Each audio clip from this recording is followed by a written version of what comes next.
Resins the Wood, Everett Abrams here, and been an interesting day. A lot of topics come up throughout the week, throughout the day, people asking questions.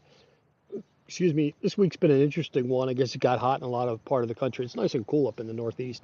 I'm in New Jersey, and a lot of talk about sap and resins and so forth. Take my glasses off; they're a little dark. Um, anyway, the reason for this video is to talk about sap and resins and pine, decking, all that stuff again. So I'm actually sitting on my deck, which is made of kiln dried prime pressure treated wood, Wizard of Wood, and got to have a wood deck, right? But I used premium decking for the pine to put down on this. I'm not a fan of cedar today. I think cedar's, when I built the deck, the cedar was being cut too early. It was right before COVID. And we're not letting the heartwood grow, so cedar had become pretty obsolete. Still is today, because it's been priced out now at this point. So when we start talking about pressure treated pine, and really pine, let's talk about pines or conifers. So it could be other trees that we're talking about, like larch and so forth, that have resins or pitch, sap that come out of them.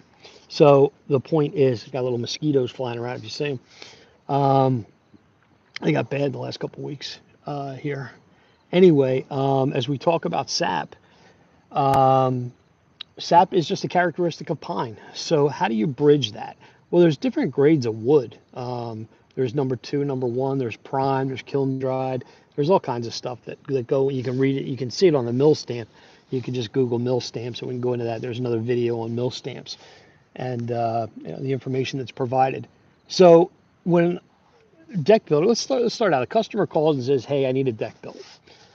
Person comes out. First fallacy is people say, "Oh, I don't want that Trex. It's expensive. I don't want that. I don't want composite decking." Well, there are options, though limited, with different manufacturers that bring that price down towards close to what a good pressure treated prime decking would be. And for decking, it's a lot different. It's not like the same as some of the other pine that we're going to use or get to. And with that pine comes resins as a characteristic of it. So when you get kiln dried prime, you're eliminating, pretty much eliminating the issue of resins. But the point is, deck builders want to be competitive. Somebody's coming out for a budgetary reason. They want to use pressure treated because they think that's the cheapest. And really, it is the cheapest. And especially if you buy cheap pressure treated green wet wood out of one of your, big box stores or wherever, go into a good quality lumber yard. You can get some good wood for decking, and you should charge that or tell the customer this is the way you build your decks. Or if you're building budget decks, let the customer know about SAP, because one, it's going to bite you in the rear anyway as a deck builder. At some point, you can blame anybody you want. You can blame the deck staining company. You can blame it. The bottom line is it comes from the wood. It has nothing to do with anybody who stains. Doesn't have anything to do with any other contractors. You put it down. You sold it to the customer, and you wanted to get the job, and that's pretty much what it comes down to. Now, who's the onus on this to bring this to the customer's attention? It's the deck builder, to be honest with you. Customers aren't well versed in this kind of stuff, and you should really let them know up front. Say, hey, look, I'm going to build you a budget deck. That's what you wanted. We're going to use greener wood. Let it sit for 6 months, dry out. I keep swatting the mosquitoes around. Let it dry out, and then you stain it, and you're going to have problems with some sap on some boards. Now, what do you do with sap?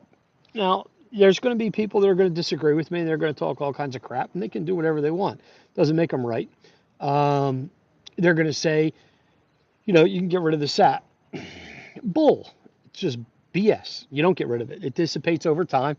Sap's going to keep coming back. You'll see it every year. It gets hot and humid, it gets warm out, and the sap comes back up. Now, you could do a lot of things. You could heat it, you could freeze it, you could do whatever you want. I don't care what all the stories are. Probably the easiest thing to do is turpentine and scrape it off. A little bit of sandpaper maybe. Touch it up, stain it. It's going to come back. Nothing you can do about it. Sap, pitch, resin. It's characteristic of pine. You change the pine? Nope. You're going to buy the cheap wood? You're going to deal with it. So then the unsuspecting restorer comes out and They go to stain it, pressure washing company, landscape company, whoever it is, window washer, whatever that does decks, be a deck company. They come out and they stain it, say April, May. First thing that happens comes June, July, and August. Sap starts coming out. You get little pitch pockets, a little bit of sap coming out, little dots, bubbles. What did you do? It's not what did you do. It's not the restore. It's not anything to do with them. It was your deck builder that built the deck that between you and that person, that company, somebody made the decision to build it. It has nothing to do with anybody staining your wood. It's a characteristic of the wood. So hopefully the people that can use this video are a lot of people that do deck staining, um, and are getting pushback from customers. I've heard things from deck builders, flip the boards. You go flip the boards. Ain't gonna happen. Ain't gonna work. First of all, they're just trying to get out of it. But anyway, you can flip the boards. You can sand it. You can heat it. I've heard somebody say, well, kiln dry it while it's already down by applying 170-degree heat to it. 170-degree heat. Okay, good luck with that. Anyway, I hear so much nonsense. At the end of the day, you use cheap wood, you're going to deal with resins, you're going to deal with sap. You're going to have to find a way to clean it off every year. It's going to keep coming back, or every 2 years when you stain it, whatever it is. But the only real way to fix it, is to replace a bad board. Now, let's say you put down a whole bunch of these boards on your deck. Say you put 100 boards. Maybe you're going to replace 20 of them, and 80 of them will be fine. It's just the way it goes. And the sap's going to run around the knots. It's going to run around the grains and so forth, and you're going to deal with it. But it's not the guys who stained it. It has nothing to do with them. It's the choice that was made between the homeowner, the deck builder, or whatever, and the person that's doing the deck staining has nothing to do with it. Don't blame them. I'm Everett Abrams, a Wizard of Wood. We build decks. We stain decks. So I'm on both sides of this. So for anybody who wants to come at Everett and say, he's wrong, he just, he's just a deck restorer, he's against deck builders. I'm not against deck builders. I believe that you should tell the customer up front the characteristics and pitfalls of no matter what you're going to put down. There is no perfect product in decking. I don't care whether it's Trex, whether it's TimberTech, AZEK. I don't care whether it's cedar, pressure treated, whatever. Everything has different characteristics.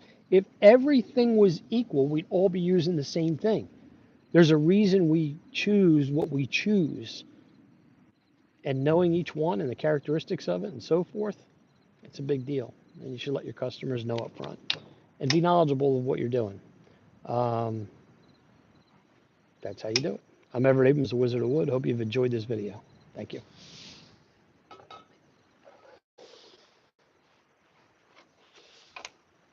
I hope that didn't get on there.